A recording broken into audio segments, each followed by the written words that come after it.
Hi, my name is Muhammad Fidaus bin Edrubek. Today, I'm going to talk about the introduction of Post Malaysia and GDEX brand. First, Post Malaysia. Post Malaysia is a Malaysian national postal and parcel service provider with a rich history that dates back to the 19th century. Initially a government agency, it was branded as Post Malaysia Berhad in 1992. The company is committed to delivering excellence, caring for its customer, and continuously improving life through its array of services. Post Malaysia goes beyond traditional mail services by offering a wide range of logistics solutions. These include standard and express postal services for both domestic and international mails, comprehensive logistics support, and courier services provided by its subsidiary, Post Laju. Additionally, Post Malaysia offers cargo handling, in-flight catering, and aircraft maintenance through Post Aviation. Post Malaysia leverages its extensive delivery network and long-standing reputation to stay competitive in Malaysia postal logistics sector. Despite facing challenges like declining traditional mail volume and rising competition, the company focuses on improving operational efficiency and embracing digital transformation. By offering innovative services like Post Laju Easy Send and real-time tracking, Post Malaysia meet evolving consumer expectation that capitalize the growing e-commerce market. Second, GDEX. GDEX Express Carrier Berhad or GDEX is a top logistic company in Malaysia, founded in 1997 in Petaling Jaya. Known as reliable service, GDEX quickly expanded and became the first local express delivery company to achieve ISO certification. By 2005, it was listed on Bursa Malaysia and continued to grow, offering additional services like warehousing and logistics. GDEX Express and international courier services, delivering to over 70,000 addresses in Malaysia and 200 countries globally. They also offer logistics solutions, including sea, air, and land shipping, and operate multiple warehouses. Their digital solution integrate e-commerce platforms that delivery services, enhancing efficiency for online businesses. GDEX is a key in Malaysia logistic industry, known for its extensive network and reliable services. Despite strong competition, GDEX continue to innovate and expand, particularly in Southeast Asia. The rise of e-commerce offer growth opportunities, while GDEX digital solutions and real-time tracking give it a competitive advantage. Now, let's pass the news to our newscaster, Yang Ji Yan and Go Chuan Chuan to diving deep more about Post Malaysia and GDEX Berhad. Good evening and welcome to Logistics Spotlights, your trusted source for the latest news in Malaysia's logistic industry. Tonight, we're diving deep into the financial performance of two key players, Post Malaysia and GDEX Berhad. That's right. Their recent financial performance has been a hot topic, and we're bringing you exclusive insight through live interviews with their managers. We'll cover liquidity, long-term solvency, asset utilization, profitability, and market ratios. First, we'll hear from Ms. Chen Ting, the manager of Post Malaysia, over to our live stream. Ms. Chen, Post current ratio has stayed below 1 from 2021 to 2023, decreasing from 0.87 in 2021 to 0.68 in 2023. How would you explain this? A current ratio below 1 indicates that Post does not have enough current assets to cover its current liabilities, signaling potential liquidity problems. The steady declines over the years indicates that Post's ability to meet short-term obligations is worsening, which could be due to increasing current liabilities, declining assets, or both. So this trends raise concerns about Post's short-term financial health. And looking at post-quick ratio, it seems like it also has dropped from 0.19 in 2021 to 0.14 in 2023. What does this indicate? The quick ratio, which excludes inventory from current assets, is an even more conservative measure of liquidity. A decreasing quick ratio suggests that Post is becoming more dependent on less liquid assets, or its liquid assets are insufficient to meet short-term liabilities. So this worsening trends over the years highlights increased financial stress and a higher risk of facing liquidity issues in the near term. The debt equity ratio for Post has increased steadily from 2.31 in 2021 to 3.35 in 2023. What does this indicate? So the increasing of debt equity ratios indicates that Post is relying more on debt financing compared to equity. This trend suggests higher financial risk as Post may struggle to meet its long-term obligations if it fails to generate sufficient returns. Looking at the table, it looks like Post's inventory turnover has decreased from 2021 to 2023. Can you explain what does this mean? Yes, the drop in inventory turnover from 670.17 in 2021 to 244.23 in 2023 reflects slower inventory movement. This could point the weaker demand or insufficiencies, which might tie up capitals and impact profitability. Post's receivables turnover has also decreased from 2.84 in 2021 to 2.55 in 2023. What does this indicate? So the decline in receivable turnover shows Post is taking longer to collect payments, possibly due to less efficient credit management or customers struggling to pay. This could hurt cash flow and liquidity. The profit margin for Post has improved slightly from negative 0.15 in 2021 to negative 0.08 in 2023. What does this indicate? The profit Yes, Post profit margin is still negative, but the gradual improvements shows reduced losses, possibly from cost cutting or better revenue. And the negative margins means that Post has not reached profitability yet. Post's return on assets has also improved slightly from negative 0.12 in 2021 to negative 0.07 in 2023. What does this suggest? So the negative ROA in 2021 shows Post struggles to use its assets efficiently to generate profits. While there was slight improvement in 2022, the lack of progress in 2023 highlights ongoing challenges in asset management and profitability. The price-earning ratio for Post has fluctuated from negative 1.56 in 2021 to negative 2.88 in 2022 and slightly improved to negative 2.48 in 2023. What does this indicate? A negative price-earning ratio indicates Post experiencing net loss. The largest negative value in 2022 reflects bigger losses, while the slight improvement in 2023 suggests that reduced losses or better investment sentiment. So consistently negative price-earning ratios confirms that Post is not yet profitable. It seems like Post's market-to-book ratio has increased from 0.63 in 2021 to 0.77 in 2023. What does this suggest? So the rising market to book ratio shows that investors are valuing Post higher relative to its book value despite ongoing losses. This could indicate optimism about future performance, but with a ratio below 1, it still reflects concerns about the Post's abilities to generate returns or maintain financial health. Thank you, Ms. Chen. Now let's switch over to our stream with Ms. Hao Jian, the manager of GDEX Berhad. Good evening, Ms. Hao. Can you explain the reasons behind the decline in GDEX current ratio from 2021 to 2023? Hi, thank you so much for the question. So the current ratio, which indeed declined from 5 in 2021 to 3.86 in 2023, still demonstrates that as GDEX is in a strong position to meet its short-term obligations, as the ratio remains well above 1. The decline reflects our strategic investments in growth and operational efficiency, which temporarily increased our current liabilities. And looking at GDEX quick ratio, it seems like it has also dropped from 2021 to 2023. What does this indicate? So yeah, actually, the drop in the quick ratio of GDEX from 4.98 in 2021 to 3.82 in 2023 shows our reduced ability to cover immediate liabilities with our liquid assets. But since the ratio remains above 1, GDEX is still considered in a strong liquidity position. Okay, but the decline might be due to strategic investments. The debt equity ratio has increased from 0.18 in 2021 to 0.36 in 2022 and further to 0.38 in 2023. What does this mean for GDEX? So this actually shows our greater reliance on debt to fund operations and growth. And while this increases financial risk, it likely reflects strategic borrowing for investments or expansion. And the ratio remains relatively low, showing that GDEX is keeping a balanced approach to debt and equity. Looking at the table, it looks like GDEX inventory turnover has decreased from 89.21 in 2021 to 43.04 in 2023. Can you explain what does this mean? So the decline in GDEX inventory turnover indicates that we GDEX are taking longer time to sell and replace inventory. It could be due to slower sales, higher inventory levels, or reduced operational efficiency. But in 2023, we have a slight improvement as our sales became more consistent. The receivable turnover for GDEX has fluctuated from 9.91 in 2021 to 6.37 in 2022, and then improved slightly to 6.68 in 2023. What does this indicate? So the fluctuation shows that we are taking a long time to collect receivables as well. But in 2023, same as just now, we also happens to have improvement in managing our receivables. GDEX profit margin has decreased from 0.0666 in 2021 to negative 0.0975 in 2023.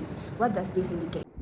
So the decline in profit margin actually reflects the shift from profit to loss, and it also shows that we have to have better cost management and operational efficiency in order for us to regain profitability. Yeah. Looking at the table, GDEX's return on assets has also decreased from 0.0665 in 2021 to negative 0.0637 in 2023. Can you explain what does this mean? So the decline in GDEX ROA shows that we are no longer generating positive returns from our assets, and the negative ROA suggests inefficiency in asset utilization, possibly due to lower earnings or operational challenges. it signals the need for us to improve our asset management strategies. The price earning ratio for GDEX has decreased from 0.3904 in 2021 to negative 0.4839 in 2022 and slightly improved to negative 0.3175 in 2023. What does this indicate? It's a bit embarrassing, but so the negative PE ratio indicates that as GDEX has been experiencing net losses. The larger negative value in 2022 reflects higher losses, but the slight improvement in 2023 suggests that reduced losses or better investment sentiment. But a negative PE still highlights that we are actually not that profitable. It seems like GDEX's market to book ratio has fluctuated from 3.2394 in 2021 to 1.7261 in 2022 and improved slightly to 2.5674 in 2023. What does this suggest? It seems like GDEX's market. The fluctuation in the market to book ratio shows inconsistent investor confidence, and in 2022 the drop is maybe suggests our performance concerns. But in 2023 we successfully regained new optimism. We successfully recover. But despite this, the ratio still indicates that the market values of GDEX is below its book value, showing some lingering doubts. Thank you to the managers of Post Malaysia and GDEX for those insightful interviews. As you've heard, both companies have their strengths and challenges when it comes to liquidity, long-term solvency, asset utilization, profitability, and market ratios. But it seems like both companies aren't doing great. That's right, and this financial ratio has sparked the discussion. Which companies is in a strong financial position? To dive deeper into this question, we invite two financial analysts, Ms. Chen and Ms. Hao, who will help us find out which companies is a stronger contender for each ratio. Alright, let's kick things off with liquidity ratio. These ratios are crucial for understanding how well Post Malaysia and GDEX can manage their short-term financial obligations. Ms. Hao, can you start by discussing how GDEX performed? Alright, let's kick. Okay, hi, I'm Ms. Hao. So GDEX's current ratio experienced a decrease from 5 in 2021 to 3.68 in 2023, but it still maintained higher liquidity ratios, demonstrating strong financial stability and efficient cash management. What about Post Malaysia, Ms. Chen? Post current ratio also decreased from 0.87 in 2022 to 0.68 in 2023, which has experienced a decline in liquidity ratios, reflecting challenges in meeting short-term obligations. So based on the current ratio, GDEX clearly performs better. Yeah, and for quick ratio, Post significantly drops from 0.87 in 2022 to 0.68 in 2023, shows weaker short-term liquidity. Although GDEX's quick ratio has also decreased from 4.98 in 2021 to 3.82 in 2023, it still remains stronger liquidity compared to Post. Yeah, you're right. Now, we're comparing the long-term solvency of Post Malaysia and GDEX to see which companies has stronger financial position. Let's dive straight into the analysis. Okay, so Post Malaysia total debt ratio increased from 0.69 in 2021 to 0.77 in 2023, showing higher reliance on debt to finance assets. GDEX's total debt ratio rose only slightly from 0.22 in 2021 to 0.28 in 2023, indicating a more conservative approach. Then, in this category, I think GDEX performs better with lower financial leverage. I agree. And for Post Malaysia equity multiplier ratio, it also rose from 3.31 in 2021 to 4.35 in 2023, indicating greater reliance on debt financing. GDEX's equity multiplier remained low and stable, increasing slightly from 1.29 in 2021 to 1.38 in 2023, reflecting minimal dependence on debt.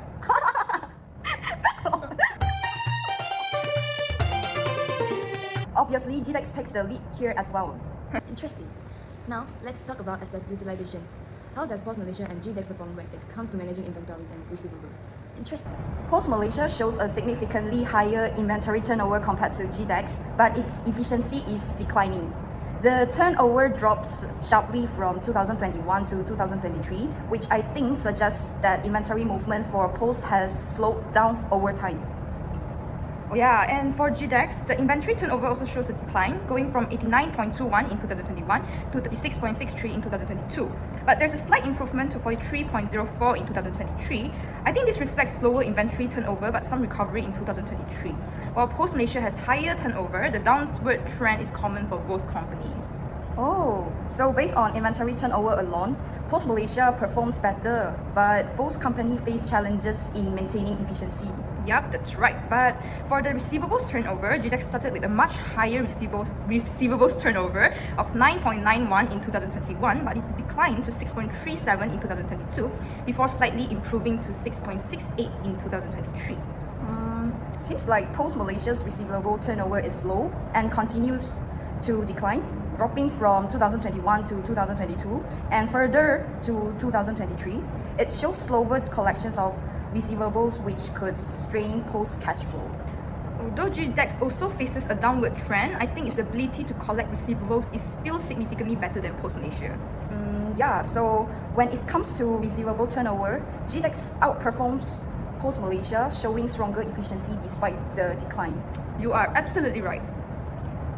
Great discussion so far.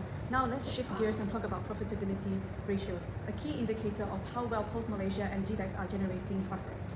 The profit margin of Post shows continuous losses from negative 0.15 in 2021 to negative 0.08 in both 2022 and 2023. GDEX has a negative profit margin, but showed slight improvement from negative 0.0666 in 2021 to negative 0.03 in 2022, and decreased to negative 0.0975 in 2023 again. Although both companies have negative profit margin, Post continue to lose money, while GDEX shows some improvement in 2022 before getting worse in 2023. It looks like GDEX still presents. It looks like GDEX still present a slightly better picture than Post. Yeah. Alright, now let's look at the price earning ratio. Ms. Chen, how did Post Malaysia perform? Alright. Post Malaysia price earning ratio stayed negative throughout the periods, declining further from negative 1.56 in 2021 to negative 2.48 in 2023. This reflects consistent losses and challenges in generating earnings relative to its share price. And for GDEX, Ms. Hao? GDEX also had a negative ratio, but its decline was less severe, moving from 0.3904 in 2021 to negative 0.3175 in 2023. While both companies face profitability rate challenges, I think GDEX performance is better as its earnings remain closer to break-even compared to Post Malaysia. Yeah, I agree with you. Let's look at the market to book ratio. Back to Ms. Chen, how does Post Malaysia perform? Let's look at the Post Malaysia's ratio is consistently low, starting at 0.63 in 2021, increasing slightly to 0.77 in 2023. While there's minor improvement, it reflects low investor confidence and limited growth potential. And what about GDEX over there, Ms. Hao? GDEX ratio began higher at 3.2394 in 2021, dropped to 1.7261 in 2022, but recovered to 2.5674 in 2023. This consistently higher ratio shows stronger investment confidence and market valuation. So GDEX clearly outperforms Post Malaysia in the market to book ratio as well, demonstrating better growth potential. Thank you to both analysts for such detailed interpretations and comparison for each ratio. Now, we'll be talking about the strengths and weaknesses of Post and GDEX. Post Malaysia outperforms GDEX in inventory turnover, showing greater efficiency in inventory management despite a decline from 2021 to 2023. However, Post Malaysia lags behind GDEX in other areas, particularly due to its over-reliance on debt. Its weaker debt and profitability ratios indicate financial stress and a higher risk of insolvency. Now that was some insightful news. So now let's take a look at Post Malaysia. What do we have here? Post Malaysia's report. For Post Malaysia, you've had heavy losses, no dividends payout over the last 3 years, and you've had an over-reliance on debt. It's not looking good for your future, and you've got a strong risk of insolvency. Unfortunately for you, we're going to have to give a recommendation to sell. Now, GDEX, it's your turn. You've been a mixed bag, GDEX. Now, you've paid dividends twice, that's true, but your net profit is low. However, we're going to take a closer look at your report. And what I've noticed is, even though this profit is low, you have been using your expenses to fully automate your hub, and you're doing expansion projects to further improve your operational efficiency. Now that shows promise for the future. And so, while we will be approaching you, GDEX, with caution, for now, we're going to be recommending to hold you.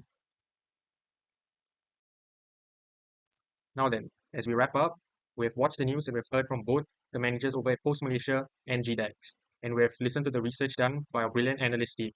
What we ultimately set out to do was to compare both these companies and decide which was the better performing company between Post Malaysia and GDEX. And it's easy to see that GDEX is ultimately the winner and has been performing much better than Post Malaysia. They have better financial data, and even though they do have heavy losses as well, but those expenses are being better spent on improving their future. So, as we said earlier, Post Malaysia has been given a sell recommendation, and we are giving a hold for GDEX. And with that, we come to an end. Thank you.